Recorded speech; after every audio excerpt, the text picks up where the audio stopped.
Hey guys, welcome back to my channel. This is Kathy. For today's video, we will talk about how do I start journaling. I have seen this question more than 20 times on threads for the last 2 days. Some people have said, just start with the pen and paper. Some people have said, why do you make it complicated? And some people have just said, so easy. But then I realized no one has really actually answered the question. So hopefully my video will be able to help you out, even just one person. And where am I coming from? So again, my name is Kathy. I have been journaling for the last 30 years of my life. Started scrapbooking, memory keeping, junk journaling, and all the variations in between. Because trust me, journaling is not new. This has been going on for such a long time. It has taken so many different forms, and people have fought over this, but honestly, they're all just the same. There's just different variations which make it more special, but there's absolutely no reason to be fighting na, oy, dapat ito lang yung style na yan, dapat ganito lang. Because at the end of the day, all we just want is to do something for our mental health, and that is what I am here for. So, this is Kathy of Ang Arte ni Kathy Journaling Workshops, and hopefully this video will help you answer the question, how do I start journaling? If you haven't, please subscribe, like, comment, and share, and I'll see you guys after this.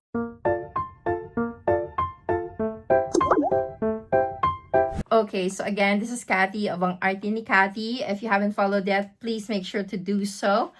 Okay, so question, how do I start journaling? Tama naman yung sabi ng mga tao. Start with a notebook, okay? A notebook and a pen. So these are the two basics of journaling. Kailangan ba maganda yung notebook ko? Hindi. Pwedeng notepad lang, pwedeng scratch paper. But then, maarte ka like me, notebook. So this is my journal for the year. This is what it looks like. And wag kayong matatakot. Hala, masyado maganda. Hala, ang fancy. I did not make the images here. I bought it. And see, if you look, these are already part of the planner or the journal. And then I just added a few stickers and I wrote things.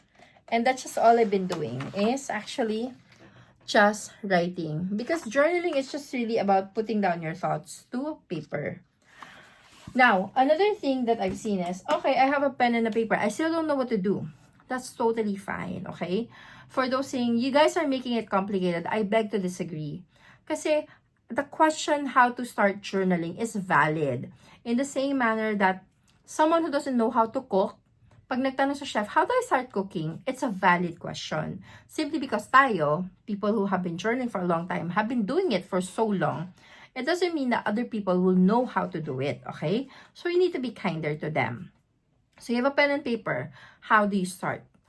Pwede kang mag-thought dump. Ano ibig sabihin nun? Thought dump is for you to just write down whatever goes to your head. Parang free range. We did this before in college. Our professor said, just write whatever comes to mind. It may be random thoughts like, oh no, hindi ko pa naluluto yung ganyan. Oh my gosh, ano kaya isusuot kasi ganito? Ay, grabe, ang pangit pala na ganon. So, 3 disconnected thoughts. But it went through your head. So, just dump it. Why? Because journaling is supposed to help with your mental health. When you have too many random thoughts, it can become really cluttered and noisy. And writing things down will truly help you, just release things from your mind. Like, try it. Walang mawawala. Now, the second thing that I've noticed is some people say, I can't journal kasi sumasakit yung kamay ko. My hand cramps because I'm not used to writing anymore. That's okay as well. You don't need to write things down if you can. Or, if kaya mo lang 3 minutes at a time, then do 3 minutes. Then I suggest, you write for 3 minutes, medyo nag-cramp ka na, get stickers, get markers, design a little bit, or just rest. Listen to music, watch a series, and then go back to it, diba? Hindi naman kailangan kasi na nobela yung gagawin mo sa journal mo. It's not necessary to write a novel. Ako, if you've seen, diba? This is what I write daily. I write 3 things that I am grateful for, or 3 things that, happened on the day that I kind of want to remember. So if you see, my Monday, that's just my journal for Monday. Tuesday, Wednesday, Thursday, Friday. Novel ba siya? Hindi. It's like really just short ones. Why? Because I can't write long. I don't have that much time to write long. I allot 10 minutes every day, every night before I go to sleep. And then what I do is I print a photo. So I make a collage on Canva. And then I print it on my Kodak printer. And then I write down my 3 things that I am grateful for. And then I do this. So, ayan, I just have photos a day. And then what I do is at the end of the week, I have a small recap of everything. And it's not covering everything, ha? Kasi I have the photo. So, I'm reminded of the day. And then I just go take a quick summary. So, for this, I said thankful for opportunities, quiet moments, and blessings being bestowed. We lift everything up to you, Lord. Kasi everything good that happened is because of Him, diba? So, ganun lang siya. Even the first one, may day pa nga na wala akong photo. Kasi I just had nothing for that day. And that's fine. See? It doesn't have to be complicated. It doesn't have to be aesthetic. It doesn't have to be long. Hindi siya kailangan yung maraming super daming layers. I mean, if you're into that, well and good. But if you're just starting, really, just write things down. Kailangan ba 3 things? Hindi. Pwedeng 1 sentence. Pwedeng 1 word. Hindi kailangan na marami. As long as it helps your mental health, as long as it helps to, kumbaga, free up space in your mind, that's the goal of journaling. For others, it's memory keeping. For others, they just wanna remember a day using pieces of things from that day, which is called junk journaling, and that's totally fine. Sa iba naman, it's a to-do list. I wanna do a to-do list every day, and that's bullet journaling. That is also okay. So, again, the rule for journaling is there are really no rules, okay? You don't have to be consistent with it.